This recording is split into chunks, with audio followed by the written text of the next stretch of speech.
السلام عليكم ورحمة الله.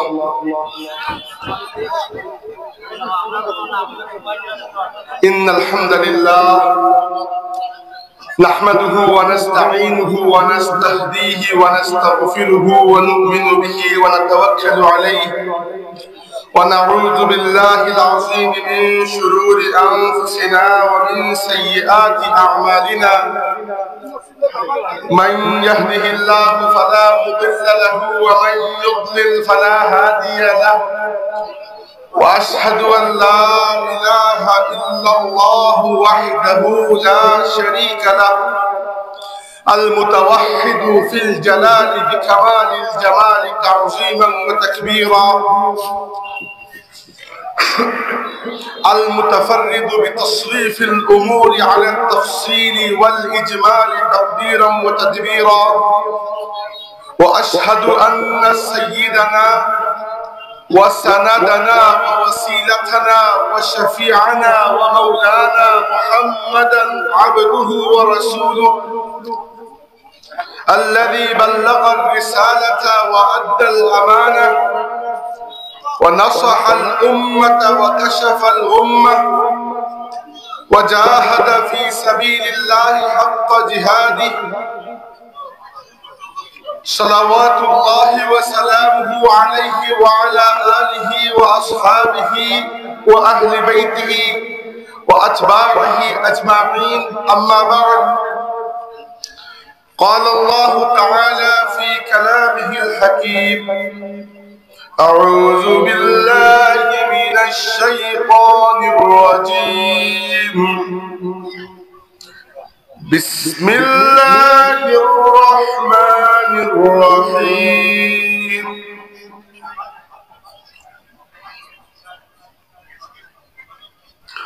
قال له موسى: هل أتبعك على أن تعلمني مما علمت رشدا؟ قال إنك لن تستطيع معي صبرا، وكيف تصبر على ما لم تحط به خبرا؟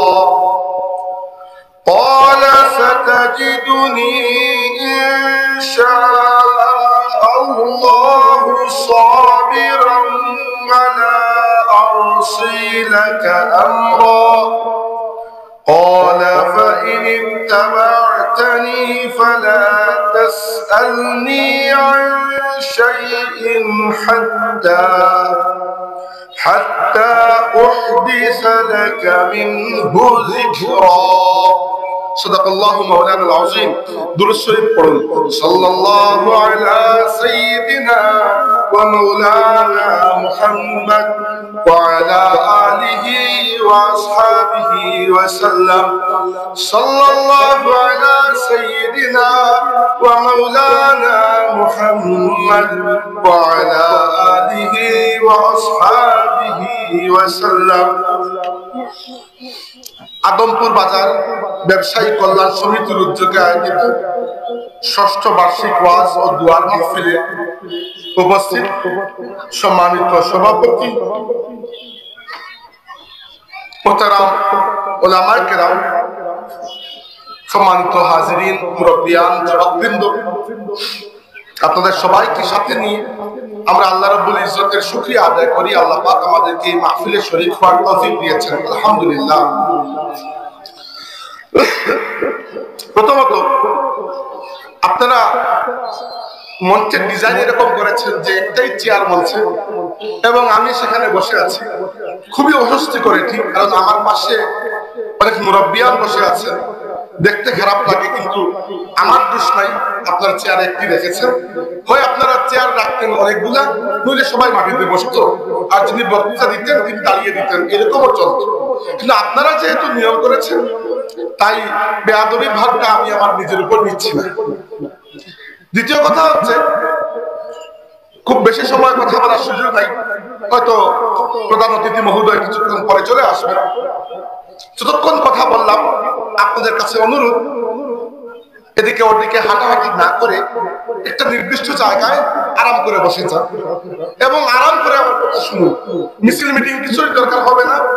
আমি বলবো শান্তিতে আরামে, আপনারা আরামে শুনবেন এবং কুরআনুল কারীমের আলোকে আমরা কথা বলবো এবং আল্লাহর কাছে আশা রাখবো যে এই মাহফিল থেকে যেন আল্লাহ আমাদেরকে কুরআনের নূর নিয়ে বাড়িতে বিদায় করেন।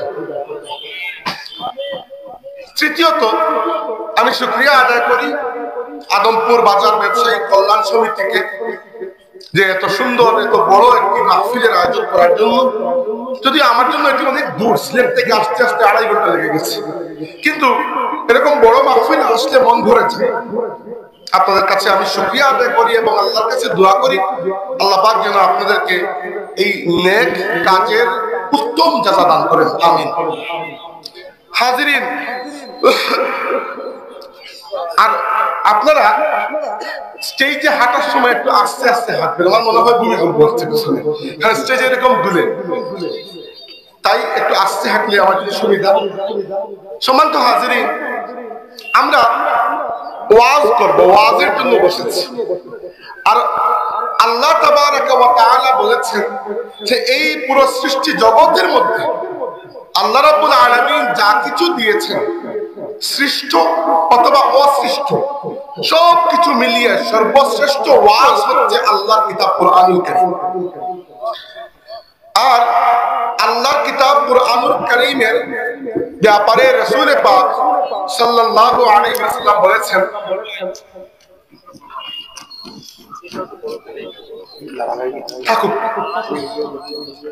আল্লাহর নবী সাল্লাল্লাহু আলাইহি ওয়াসাল্লাম কুরআনের ব্যাপারে বলেছেন, মান ক্বালা বিহি সাদাকা ওয়া মান হাকামা বিহি আদালা ওয়া মান দাআ ইলাইহি হুদিয়া ইলা সিরাতিন মুস্তাকিম।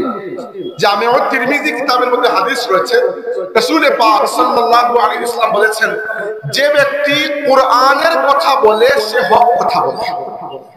2 নম্বর, যে ব্যক্তি কুরআনের উপর কুরআনের আলোকে বিচার করে সে হক বিচার করে। আর 3 নম্বর, সবচেয়ে জরুরি কথা, মান দাআ ইলাইহি হুদিয়া ইলা সিরাতিন মুস্তাকিম, যে কুরআনের দিকে মানুষকে ডাকে, কুরআনের পথে আহ্বান করে, অন্য কারো হিদায়াত হোক না হোক তার হিদায়াতের জিম্মাদারি আল্লাহ নিয়ে নেন। তাই কুরআনের কথা আপনাদেরকে বলার পেছনে আপনাদেরকে হিদায়াতের পথে ডাকা আমার প্রধান উদ্দেশ্য নয়। প্রধান উদ্দেশ্য হচ্ছে নিজেকে হিদায়াতের পথে ডাকা। এরপরে দোয়া করি যেন আল্লাহ কুরআন থেকে আমাদের সবাইকে হিদায়াতের নূর দান করে, আমরা বলি আমিন। আর হিদায়াত নিয়ে বেটাগিরি করার কিছু নাই। হিদায়াত একমাত্র আল্লাহর দয়ার দান। আল্লাহ যাকে দয়া করেন তাকে হিদায়াত দেন, নইলে হিদায়াত ছাড়া দুনিয়ার অন্য কোন নিয়ামত হতেই পারবে না, আযাব হয়ে যাবে। উদাহরণস্বরূপ, সম্পদ একটি নিয়ামত, নিয়ামত না? সম্পদের সাথে যদি হিদায়াত না থাকে, চিন্তা করে দেখেন এই সম্পদ দিয়ে মানুষ কত খারাপ কাজ করতে পারে। সন্তান একটি নিয়ামত, সন্তানের নিয়ামতের সাথে যদি হিদায়াত না থাকে, এই সন্তান দুনিয়া আখিরাতে আপনার বরবাদের কারণ হতে পারে। ক্ষমতা একটি নিয়ামত, পাওয়ার নিয়ামত না, কিন্তু এর সাথে যদি হিদায়াত না থাকে তাহলে কয়েকদিন পরে পরে পালাই যেতে হয় না? বাংলাদেশ থেকে একজন পালায় গেছেন, এরপরে সিরিয়া থেকে বাশার আল আসাদ পালিয়ে রাশিয়া চলে গেছে। এত ক্ষমতা, সাথে কি ছিল না? হিদায়াত ছিল না। এই জন্য আল্লাহ তাবারাকা ওয়া তাআলা এই জুলুমকে বরদাস্ত করেননি। আল্লাহ পাক দুনিয়াতে শাস্তি দিয়ে দেখিয়ে দিয়েছেন, আর বাকি আখিরাতে শাস্তি তো আছে। তাই হিদায়াত তালাশ করা দরকার, হিদায়াতের জন্য দোয়া করা দরকার। এবার হিদায়াতের উৎস হচ্ছে কোরআন শরীফ। একটু খেয়াল করুন, কোরআন শরীফের ব্যাপারে আল্লাহ তাবারাকা ওয়া তাআলা আমাদেরকে জানিয়েছেন এবং কুরআনুল কারীম রাসূল পাক সাল্লাল্লাহু আলাইহি ওয়াসাল্লামের প্রতি নাযিল করেই শেষ নয়, বরং কুরআনের সাথে আল্লাহ তাবারাকা ওয়া তাআলা আরো বহু কাজ জুড়ে দিয়েছেন। আল্লাহ বলেছেন, ইন্না আলাইনা জামআহু ওয়া কুরআনা ফাইযা ক্বরানাহু ফাত্তাবি' কুরআনা সুম্মা ইন্না আলাইনা বায়ানা। প্রথমত হে নবী, এই কুরআন নাযিল হয় কার পক্ষ থেকে? আল্লাহর পক্ষ থেকে। তানজিলুম মির রাব্বিল আলামিন, নাযিল করা দায়িত্ব আল্লাহ।